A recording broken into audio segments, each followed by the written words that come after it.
Halo Om, Abang, Mas, Mbak, Kakak semuanya, salam kenal nih dari channel Pak Official.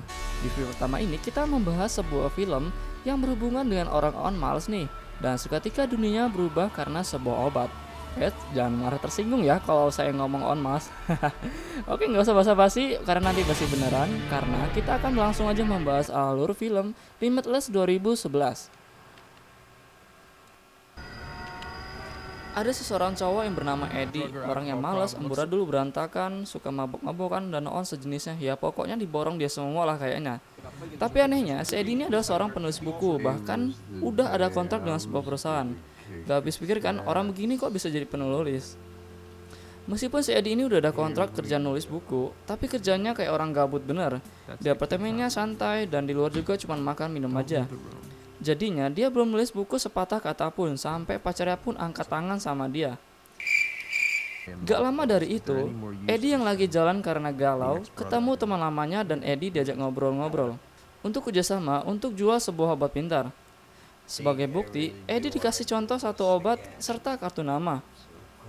Karena Eddie penasaran dan gak percaya dengan obat pintar itu, akhirnya dia pun mencoba meminumnya. Hanya 30 detik obat itu langsung bekerja. Dalam seketika, otak dan pikiran Eddie berubah 100%. Ingatan dia menjadi tajam dan melawan rasa malasnya.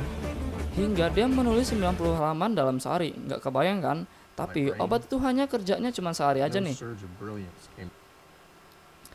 Eddie yang sudah merasakan khasiat dari obat kuat, obat pintar maksudnya, mau minta lagi dan melakukan apapun yang disuruhnya untuk mendapatkan obat pintar itu lagi.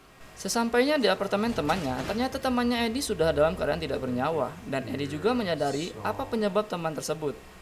Dia pun segera mencari obat pintar yang tersisa. Disinilah cerita Eddie pun dimulai, di mana dunia Eddie berubah secara drastis dengan stok obat pintar cukup banyak. Karena yang ada di pikiran Eddie cuma mencari banyak uang dengan cepat, hingga dia meminjam uang pada rentenir sebagai tambahan modal.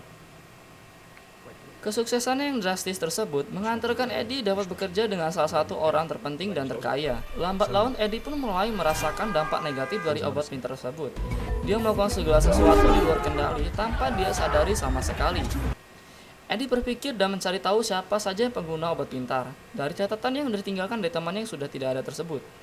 Ternyata juga mantan pacarnya Eddie ini yang sombong dan meninggalkan dia juga memakai obat pintar yang sekarang menjadi sakau karena obat pintar itu. Dan Eddie pun juga mulai merasa sakau hingga melibatkan pacarnya sekarang dalam kondisi berbahaya.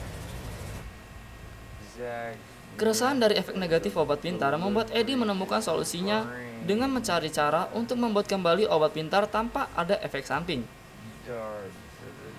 Karena dunia yang sudah berubah, kehidupan Eddie terus dipenuhi dengan bahaya. Untuk membeli tempat tinggal dengan keamanan super ekstra, walaupun itu juga tetap sia-sia masih tetap bisa dijebol. Ya namanya penjahat pasti lebih pintar ya. Setahun, 2 tahun, 3 tahun, 12 tahun kemudian, Eddie yang tidak lagi bekerja dengan siapa-siapa. Tetapi dia sekarang menjadi sukses karena karya tulisnya sendiri. Sampai suatu hari orang kaya si Tuan Carr datang ke kantor Eddie untuk kembali mengajak Eddie bekerja sama. Dengan mengancam Eddie karena sudah mengetahui kalau Eddie menggunakan obat pintar. Dan pabrik obat tersebut pun sudah ditutup olehnya. Tetapi siapa sangka kalau si Eddie ini berhasil membuat kembali obat pintar tanpa ada efek samping, bahkan jauh lebih hebat dari obat pintar sebelumnya. Dan itulah akhir cerita dari sebuah film dengan judul Limitless 2011 yang menceritakan dunia seseorang yang berubah karena obat pintar atau obat dari NZT. Terima kasih sudah menonton video ini. Jangan lupa subscribe dan loncengnya agar tidak tertinggal video terbaru dari Pau Official. Oh iya, kalian juga bisa bantu support channel ini dengan share video ini ke sosial media kalian.